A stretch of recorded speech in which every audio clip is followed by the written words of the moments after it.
आज हम एक ऐसी कहानी की परतों को खोल रहे हैं जो सदियों से सुनाई जा रही है, लेकिन जिसकी गहराई आज भी उतनी ही चौंकाने वाली है।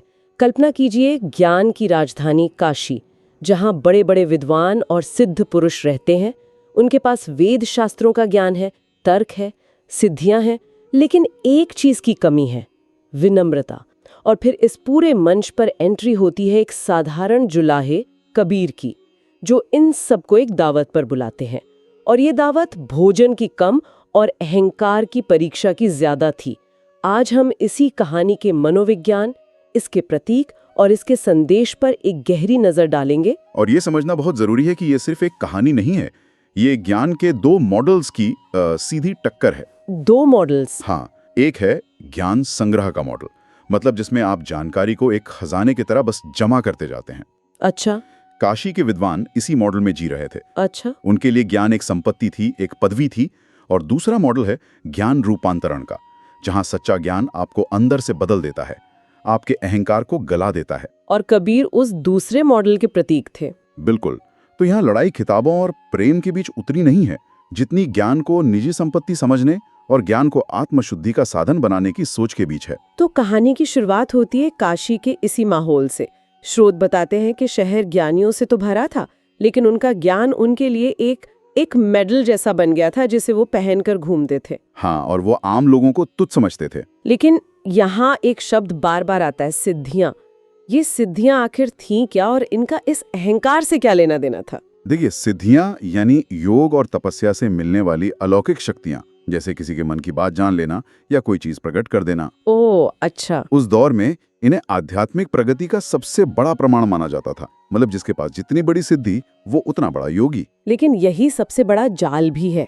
यही तो कबीर यही दिखा रहे थे कि ये शक्तियां भी एक तरह का मायाजाल हो सकती हैं, जो आपको मुख्य रास्ते से भटका देती हैं। मतलब आपको लगता है कि आप ईश्वर के करीब पहुंच रहे हैं, जबकि असल में आप अपने अहंकार की ओर करीब पहुंच रहे होते हैं। तो ये एक तरह का आध्यात्मिक अहंकार हुआ, जो शायद सबसे खतरनाक होता है। सबसे खतरनाक, क्योंकि एक आम अमीर आदमी को तो पता है कि उसे अपनी दौलत का घमंड है, लेकिन एक आध्यात्मिक व्यक्ति अपने अहंकार को ही अपनी साधना का फल समझ बैठता है। सही बात है।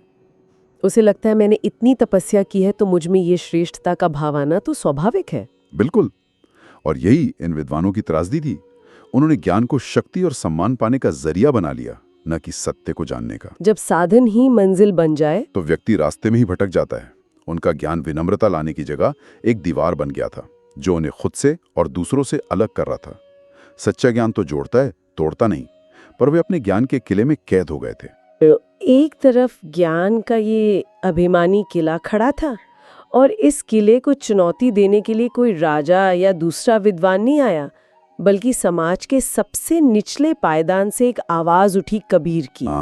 उन्होंने इन विद्वानों को सबक सिखाने के लिए एक योजना बनाई, एक बहुत बड़ी दावत का ऐलान कर दिया। और ये योजना अपने आप में आप सोचिए कितनी क्रांतिकारी थी। हाँ, मतलब एक जुलाहा जिसे उस समय का समाज अछूत मानता था, वो ब्राह्मण विद्वानों को भोजन पर बुला रहा है।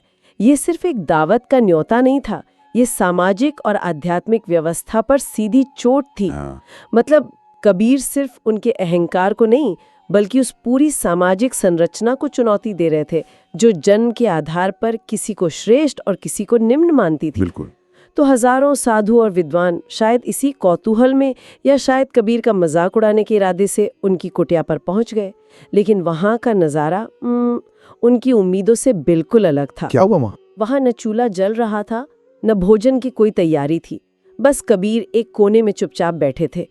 ये देखकर तो विद्वानों का पारा चढ़ गया। जाहिर है। स्रोत बताते हैं कि वो आग बबूला हो गए और बोले, कबीर, तुमने हमें यहाँ अपमानित करने के लिए बुलाया है? कहाँ से भोजन? और यहाँ कबीर का असली खेल शुरू होता है। वो सिर्फ दावत नहीं दे रहे थे, वो एक आईना दिखा रहे थे। आईना? हाँ, उन्होंने जानबूझकर एक खालीपन का माहौल बनाया। ये एक मनोवैज्ञानिक जाल था। उन विद्वानों की पहचान उनके सम्मान से जुड़ी थी, उनकी पदवी से। जब एक मामूली जुलाहे ने उन्हें बुलाकर इंतजार करवाया और सामने खाली बर्तन रख दिए, तो ये सिर्फ उनके पेट पर नहीं, बल्कि उनके अहंकार पर, उनकी पूरी पहचान पर सीधा हमला था। एकदम सही। ये तो बहुत गहरा अवलोकन है। मतलब वो विद्वान भौतिक भोजन की मांग कर रहे थे, लेकिन उनकी आत्मा असल में भूखी थी। हाँ, जो अहंकार के कारण पोषित नहीं हो पा रही थी। कबीर का ये तरीका, ये मौन, एक तरह का नाटक था, एक परफॉर्मेंस आर्ट, जिसका मंच उनकी कुटिया थी और दर्शक थे ये घमंडी विद्वान। बिल्कुल, उनका गुस्सा सिर्फ भूखा गुस्सा नहीं था, वो अपनी सत्ता को, अपने स्टेटस को हिलते हुए देखने का गुस्सा था। हाँ, कबीर ने उन्हें उनके कंफर्ट जोन से बाहर निकाल दिया। वे शास्त्रार्थ के आदी थे, जहां वे अपने शब्दों और तर्कों से जीत सकते थे। लेकिन कबीर की कुटिया में जाना कोई सिंहासन था, न कोई शास्त्रार्थ। वहां उनकी सारी उपाधियां बेमानी हो गईं। वे सिर्फ कुछ भूखे और क्रोधित व्यक्ति बनकर रह गए। कबीर ने उनका बाहरी आवरण उतारकर उनके असली स्वरूप को सामने ला दिया। और वो खाली बर्तन सिर्फ भोजन के लिए नहीं थे, वे उन विद्वानों के ज्ञान का भी प्रतीक थे। बाहर से भरा हुआ दिखता था, लेकिन अंदर से खोखला था, क्योंकि उसमें प्रेम और करुणा नहीं थी। तो उन विद्वानों के इसी क्रोध और अपमान के जवाब में कबीर ने बड़ी शांति और विनम्रता से एक वाक्य कहा, जो इस पूरी घटना का सार है। क्या कहा उन्होंने कहा, महाराज, भोजन तो हृदय में होता है, पेट तो केवल उसे ग्रहण करता है। और कहते हैं कि जैसे ही उन्होंने ये कहा, एक चमत्कार हुआ। अच्छा? कुटिया के बाहर स्वादिष्ट पकवानों की महक फैलने लगी और खाली बर्तनों में बेहतरीन भोजन अपने आप भर गया। अब यहाँ ये चमत्कार शब्द पर रुकना जरूरी है। क्या ये सच में कोई जादुई घटना थी या इसका कोई गहरा सांकेतिक अर्थ है? हाँ, ये सवाल तो है। स्रोत इसे प्रेम की शक्ति कहता है। मेरे हिसाब से कबीर यहाँ एक अलग ही विज्ञान का प्रदर्शन कर रहे थे। अलग विज्ञान? हाँ, विद्वानों का विज्ञान नियमों और शर्तों पर आधारित था। अगर हम ये मंत्र पढ़ेंगे तो ये फल मिलेगा। उनकी शक्ति कारण और प्रभाव के सिद्धांत पर चलती थी, जबकि कबीर की शक्ति बिना किसी शर्त के थी। वो प्रेम और सहजता से निकली थी। बिल्कुल, वो किसी नियम में बंधी नहीं थी। शायद यही वजह है कि विद्वान इसे समझ नहीं पाए। उनके लिए ये तर्क से परे था। सही कहा। कबीर ने उस समीकरण को ही तोड़ दिया। उन्होंने दिखाया कि एक ऐसी शक्ति भी है जो इन नियमों से ऊपर है, और वो है निस्वार्थ प्रेम और साफ नियत की शक्ति। जब आप बिना किसी अपेक्षा के सिर्फ प्रेमवश कुछ करते हैं, तो प्रकृति खुद आपके लिए रास्ते बनाती है। तो ये भोजन का प्रकट होना उसी का प्रतीक है। उसी का प्रतीक है।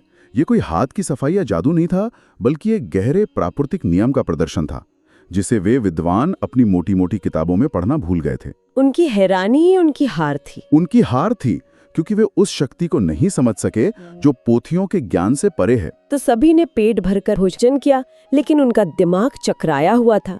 उनका सारा ज्ञान, उनके सारे तर्क, उनकी सारी सिद्धियां इस एक पल के सामने छोटी पड़ गई। अब जब उनका पेट भर गया था और गुस्सा थोड़ा शांत हो गया था, तब कबीर ने उन्हें असली भोजन परोसा, ज्ञान का भोजन। अच्छा? वे हाथ जोड़कर उन विद्वानों के सामने खड़े हुए और अपना प्रसिद्ध दोहा कहा। और ये इस कहानी का क्लाइमैक्स है। हाँ, उन्होंने कहा, पोथी पढ़ी पढ़ी जग मुआ, पंडित भया न कोय, ढाई आखर प्रेम का पढ़े सो पंडित होए। वाह! उन्होंने सिर्फ दोहा कहा नहीं, बल्कि उसे जी कर दिखाया था। उन्होंने समझाया कि आप कितनी भी किताबें पढ़ लें, अगर आपके मन में प्रेम और विनम्रता नहीं है तो सब बेकार है। लेकिन यहाँ एक सवाल उठता है, क्या कबीर किताबे ज्ञान को पूरी तरह से नकार रहे थे? क्योंकि वे खुद भी तो दोहों के माध्यम से गहरा ज्ञान ही बांट रहे थे। तो क्या विरोध ज्ञान का था या उसके प्रदर्शन का? ये बहुत बहुत जरूरी सवाल है। कबीर ज्ञान के विरोधी नहीं थे, वे ज्ञान के अहंकार के विरोधी थे। अच्छा। वो पोथी पढ़ने के खिलाफ नहीं थे, वो पोथी पढ़ी पढ़ी जगमुआ के खिलाफ थे। मतलब उस प्रक्रिया के खिलाफ जिसमें इंसान ज्ञान हासिल करते करते अपनी इंसानियत ही खो देता है। बिल्कुल। उनका जोर पंडित भया न कोई पर था। वे कह रहे थे कि असली पंडित या विद्वान वो नहीं जिसके पास बहुत सारी जानकारी है, बल्कि वो है जिसने प्रेम करना सीख लिया हो। हाँ, वो पंडित शब्द की परिभाषा ही बदल रहे थे। उनके अनुसार पंडित होना कोई एकेडमिक डिग्री नहीं है, बल्कि ये हृदय की एक अवस्था है। सही पकड़ा। ये उपाधि ज्ञान की मात्रा पर नहीं, बल्कि आपके हृदय की गुणवत्ता पर निर्भर करती है। कबीर ने यहाँ ज्ञान को जानकारी यानी इन्फॉर्मेशन से अलग करके विवेक, विजडम से जोड़ा। विद्वानों के पास जानकारी का भंडार था, लेकिन विवेक की कमी थी। विवेक तब आता है जब ज्ञान आपके आचरण में उतरता है, जब आप उसे जीते हैं। प्रेम, करुणा, सेवा, ये सब विवेक के ही रूप हैं। तो कबीर कह रहे थे कि जब तक आपका ज्ञान आपके व्यवहार को कोमल और प्रेमपूर्ण नहीं बनाता, जब तक वो आपको दूसरे इंसानों से जोड़ता नहीं, तब तक वो सिर्फ दिमागी कसरत है, एक बोझ है और कुछ नहीं। और कुछ नहीं। तो इस कहानी के जरिए हमने देखा कि कैसे कबीर साहब ने बड़े ही नाटकीय और मनोवैज्ञानिक तरीके से काशी के सबसे ज्ञानी माने जाने वाले लोगों को विनम्रता और प्रेम का सबसे बड़ा पाठ पढ़ाया। ये कहानी हमें याद दिलाती है कि जानकारी इकट्ठा कर लेना और सच में ज्ञानी हो जाना दो बहुत अलग अलग बातें हैं। बिल्कुल, असली ज्ञान सिर्फ दिमाग में नहीं रहता, वो आपके पूरे अस्तित्व का हिस्सा बन जाता है। और ये कहानी आज के दौर में और भी ज्यादा प्रासंगिक है। बहुत ज्यादा,